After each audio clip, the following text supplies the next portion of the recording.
Chapter 15 The Discovery of Oz, the Terrible. The four travelers walked up to the great gate of Emerald City and rang the bell. After ringing several times, it was opened by the same guardian of the gates they had met before. "What? Are you back again?" he asked in surprise. "Do you not see us?" answered the Scarecrow. "But I thought you had gone to visit the Wicked Witch of the West." "We did visit her," said the Scarecrow. "And she let you go again?" asked the man, in wonder. "She could not help it, for she is melted," explained the Scarecrow. "Melted? Well, that is good news, indeed," said the man. "Who melted her?" "It was Dorothy," said the Lion gravely. "Good gracious!" exclaimed the man, and he bowed very low indeed before her. Then he led them into his little room and locked the spectacles from the great box on all their eyes just as he had done before. Afterward they passed on through the gate into the Emerald City. When the people heard from the guardian of the gates that Dorothy had melted the Wicked Witch of the West, they all gathered around the travelers and followed them in a great crowd to the Palace of Oz. The soldier with the green whiskers was still on guard before the door, but he let them in at once, and they were again met by the beautiful green girl, who showed each of them to their old rooms at once, so they might rest until the great Oz was ready to receive them. The soldier had the news carried straight to Oz that Dorothy and the other travelers had come back again after destroying the Wicked Witch, but Oz made no reply. They thought the great wizard would send for them at once, but he did not. They had no word from him the next day, nor the next, nor the next. The waiting was tiresome and wearing, and at last they grew vexed that Oz should treat them in so poor a fashion, after sending them to undergo hardships and slavery.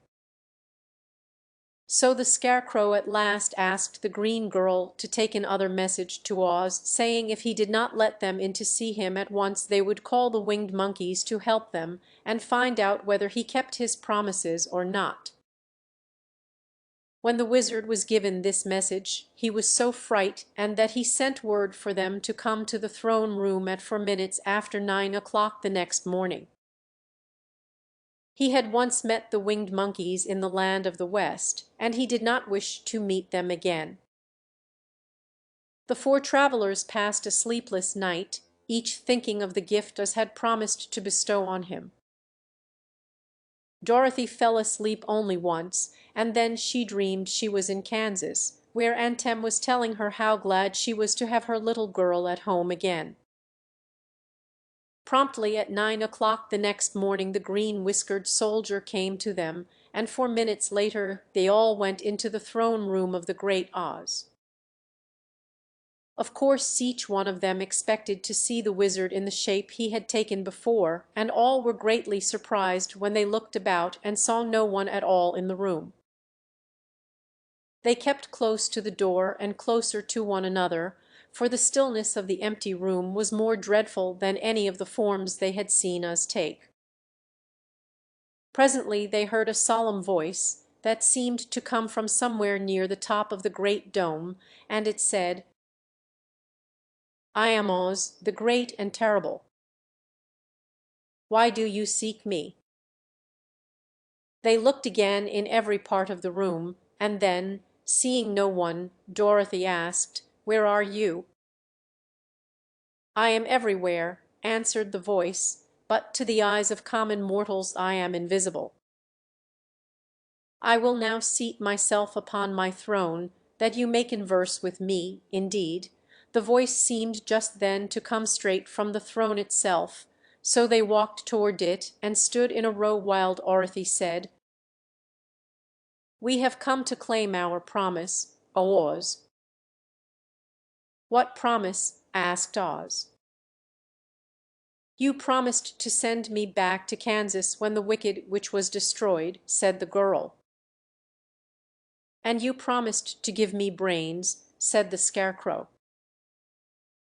"And you promised to give me a heart," said the Tin Woodman. "And you promised to give me courage," said the Cowardly Lion. "Is the wicked witch really destroyed?" asked the voice, and Dorothy thought it trembled a little. "Yes," she answered, "I melted her with a bucket of water." "Dear me," said the voice, "how sudden!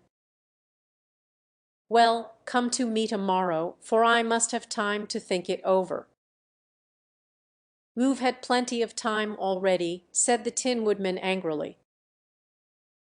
"We shan't wait a day longer," said the Scarecrow. "You must keep your promises to us," exclaimed Dorothy. The Lion thought it might be as well to frighten the Wizard, so he gave a large, loud roar, which was so fierce and dreadful that Toto jumped away from him in alarm and tipped over the screen that stood in a corner. As it fell with a crash they looked that way, and the next moment all of them were filled with wonder. For they saw, standing in just the spot the screen had hidden, a little old man with a bald head and a wrinkled face, who seemed to be as much surprised as they were. The Tin Woodman, raising his axe, rushed toward the little man and cried out, "Who are you?" "I am Oz, the Great and Terrible," said the little man in a trembling voice. "But don't strike me, please don't, and I'll do anything you want me to." Our friends looked at him in surprise and dismay. "I thought Oz was a great head," said Dorothy. "And I thought Oz was a lovely lady," said the Scarecrow. "And I thought Oz was a terrible beast," said the Tin Woodman. "And I thought Oz was a ball of fire," exclaimed the Lion. "No, you are all wrong," said the little man meekly. "I have been making believe." "Making believe!" cried Dorothy. "Are you not a great wizard?" "Hush, my dear," he said. "Don't speak so loud, or you will be overheard and I should be ruined. I'm supposed to be a great wizard." "And aren't you?" she asked. "Not a bit of it, my dear, I'm just a common man." "You're more than that," said the Scarecrow in a grieved tone. "You're a humbug." "Exactly so," declared the little man, rubbing his hands together as if it pleased him. "I am a humbug." "But this is terrible," said the Tin Woodman. "How shall I ever get my heart?" "Or I my courage?" asked the Lion. "Or I my brains?" wailed the Scarecrow, wiping the tears from his eyes with his coat sleeve. "My dear friends," said Oz, "I pray you not to speak of these little things. Think of me, and the terrible trouble I'm in at being found out." "Doesn't anyone else know you're a humbug?" asked Dorothy. "No one knows it but you four and myself," replied Oz. "I have fooled everyone so long that I thought I should never be found out. It was a great mistake my ever letting you into the throne room. Usually I will not see even my subjects, and so they believe I am something terrible." "But I don't understand," said Dorothy in bewilderment. "How was it that you appeared to me as a great head?" "That was one of my tricks," answered Oz. "Step this way, please, and I will tell you all about it." He led the way to a small chamber in the rear of the throne room, and they all followed him. He pointed to one corner, in which lay the great head, made out of many thicknesses of paper, and with a carefully painted face. "This I hung from the ceiling by a wire," said Oz. "I stood behind the screen and pulled a thread to make the eyes move and the mouth open." "But how about the voice?" she inquired. "Oh, I am a ventriloquial," said the little man. "I can throw the sound of my voice wherever I wish, so that you thought it was coming out of the head. Here are the other things I used to deceive you." He showed the Scarecrow the dress and the mask he had worn when he seemed to be the lovely lady. And the Tin Woodman saw that his terrible beast was nothing but a lot of skins sewn together with slats to keep their sides out. As for the ball of fire, the false wizard had hung that also from the ceiling. It was really a ball of cotton, but when oil was poured upon it the ball burned fiercely. "Really," said the Scarecrow, "you ought to be ashamed of yourself for being such a humbug." I certainly am," answered the little man sorrowfully, "but it was the only thing I could do." "Sit down, please, there are plenty of chairs, and I will tell you my story." So they sat down and listened while he told the following tale.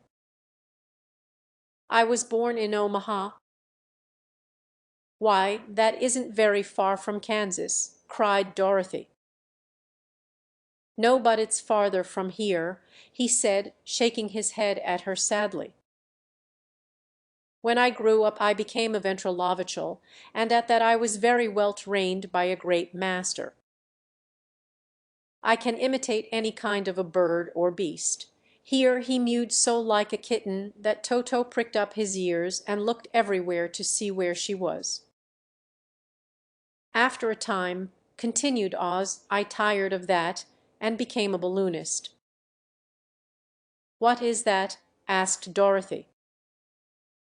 "A man who goes up in a balloon on circus day so as to draw a crowd of people together and get them to pay to see the circus," he explained. "Oh," she said, "I know." "Well, one day I went up in a balloon and the ropes got twisted so that I couldn't come down again. It went way up above the clouds, so far that a current of air struck it and carried it many, many miles away.